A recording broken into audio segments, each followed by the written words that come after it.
क्या आप अपने माइंडसेट को पॉजिटिव बनाना चाहते हैं? तो ये book the habit of winning आपके लिए है। वैसे तो इसमें बहुत सारी स्टोरीज है, लेकिन मैंने 4 सेलेक्ट की हैं आपको बताने के लिए। चलिए स्टार्ट करते हैं। पहली स्टोरी है अनिल कुंबले की। इंडिया वर्सेस वेस्ट इंडीज़ का थर्ड टेस्ट मैच चल रहा था।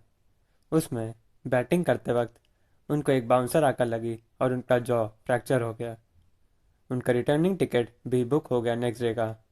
लेकिन जब अगले दिन वेस्ट इंडीज़ बैटिंग करने उतरी तो अनिल कुंबले भी बॉलिंग करने उतरे, और इसे देख सब शॉक्ड थे।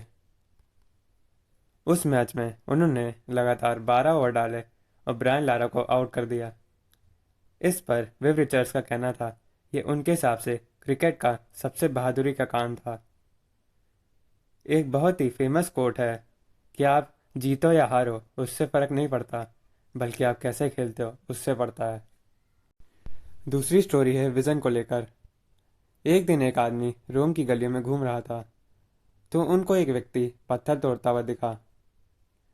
तो उन्होंने उससे पूछा, तुम क्या कर रहे हो? इस पर वो वर्कमैन बोला, दिखाई नहीं देता क्या, पत्थर तोड़ रहा हूँ।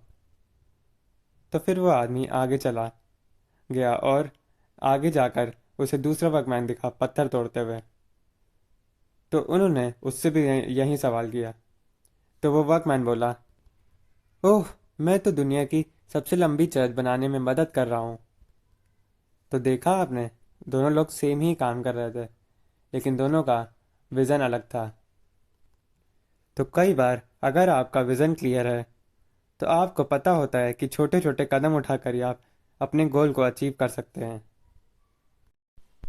तीसरी स्टोरी है माइंडसेट को लेकर कि यार ऐसे महान लोगों का माइंडसेट कैसा होता है।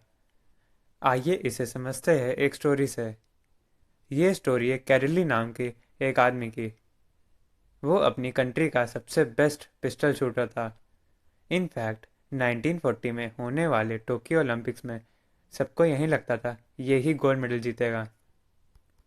तो 1938 में ये सिर्फ 28 साल का था और अपनी आर्मी में सर्व कर रहा था। एक दिन ट्रेनिंग के दौरान एक हैंड ग्रेनेड गलती से इसके हाथ में ही फट गया और उस हाथ को उड़ा दिया। वो हाथ उसका शूटिंग हैंड था। उसका न सिर्फ ओलंपिक्स में गोल्ड जीतने का सपना भी टूट गया, बल्कि एक हाथ भी चला गया। वो चाहता तो बैठ कर रो सकता था और अपनी किस्मत को कोस सकता था कि मैं ही क्यों, लेकिन कैरेली ने ऐसा नहीं किया। उस पर फोकस करने की बजाय जो चला गया उसका राइट हैंड, गोल्ड मेडल जीतने वाला हाथ, कैरेली ने उस पर फोकस किया जो उसके पास था, उसका लेफ्ट हैंड। जिस हाथ से वो लिख भी नहीं सकता था, उसने उसी लेफ्ट हैंड को वर्ल्ड का बेस्ट शूटिंग हैंड बनाने का सपना देखा। हॉस्पिटल से डिस्चार्ज होने के बाद उसने ट्रेनिंग शुरू कर दी। बहुत दर्द हुआ, लेकिन वो प्रैक्टिस करता रहा, क्योंकि उसे अपने लेफ्ट हैंड को दुनिया का बेस्ट शूटिंग हैंड बनाना था। जब अगले साल नेशनल चैम्पियनशिप हुई तो वो वहाँ पहुँचा। उसके दोस्तों ने उसे अप्रिसिएट किया उसकी स्पोर्ट्समैन स्पिरिट को लेकर, कि वो उन्हें सपोर्ट करने आया। तब कैरली बोला, मैं तुम्हें सपोर्ट करने नहीं आया, बल्कि चैम्पियनशिप में पार्ट लेने आया हूँ। एंड गेस वॉट, कैरली वो चैम्पियनशिप जीत गया। लेकिन उसका गोल्ड जीतने का सपना डिले हो गया जब 1940 और 1944 के ओलंपिक्स कैंसिल हो गए वर्ल्ड वॉर की वजह से। फिर 1948 में ओलंपिक्स हुआ। गेस कीजिए कौन जीता होगा? या you guessed it right. Finally Carly का सपना पूरा हुआ, वो भी लेफ्ट हैंड से। फिर 1942 के ओलंपिक्स में भी गोल्ड जीतकर कैरली ने इतिहास रच दिया। तो कैरली क्यों कर पाया?